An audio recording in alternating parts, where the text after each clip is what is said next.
Kapatid, my heart grieve for those people na hindi talaga nakakilala sa ating Panginoon or tumalikod sa Kanya, who are still sinning, who still enjoy sinning kasi alam mo, Jesus is coming back again for the second time and you will be judged if you will not repent, kapatid. Repent from all your sins. Go back to God. Accept His gift of salvation.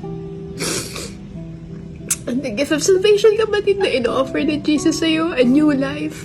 Kasi He is coming back, kapatid. He is coming back. And alam mo, kapag bumalik siya, kapatid, you will be judged. Alam mo, sinasabi ko sa'yo ito because I don't want you to perish, kapatid. God is so patient with us.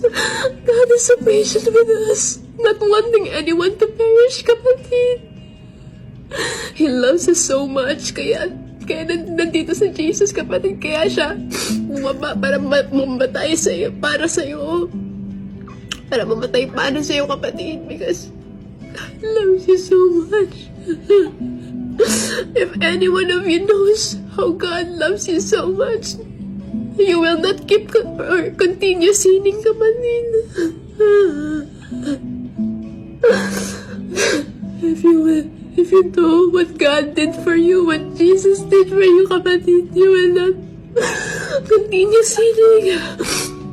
I pray for you, kapatid, that you will have that repentance, a heart of repentance, kapatid, because Jesus loves you so much. And yun, gagawin ko na itong video na to tell you how God loves you so much. He created us.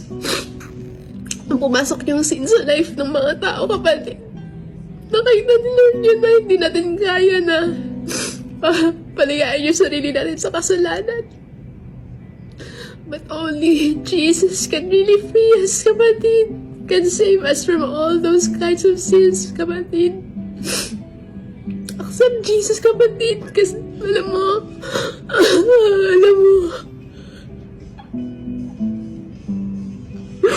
it's not too late. It's not yet too late, kapatid.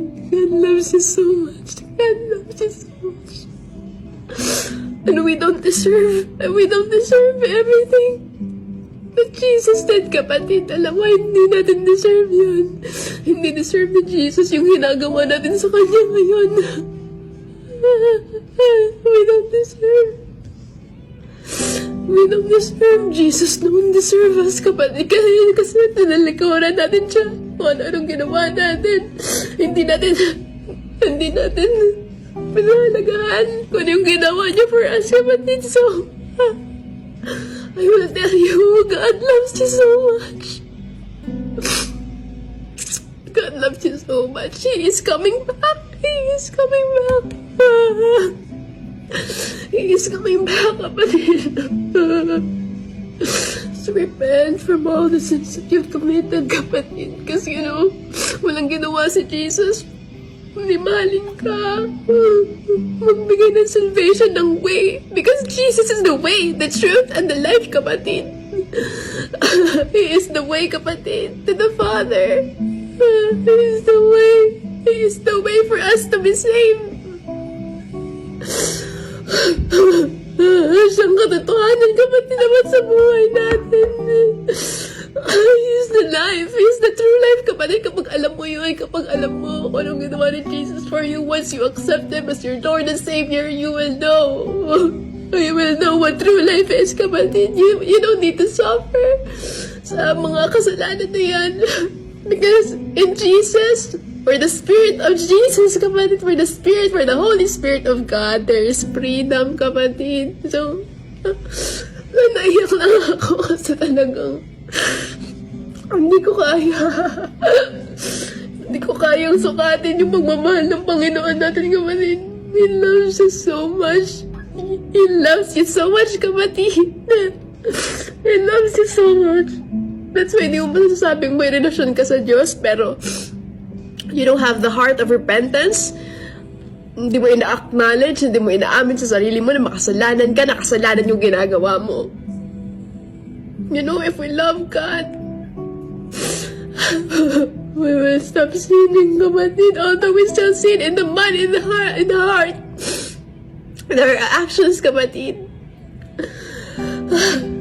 Still, we cannot love sin, kapatid. We cannot continue because...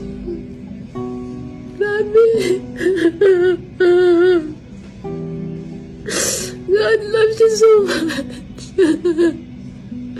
God loves us so much, kapatid. That's the greatest form of love. When someone died for you, kapatid, to save you, ganun kalala yung kasalanan natin, kapatid. Because only Jesus, only Jesus can save us. Sulit din na talagang grabe. Naiyak ako kasi. Grabe talaga. He don't deserve us. And He is coming back, kapatid. He is coming back. He is coming back.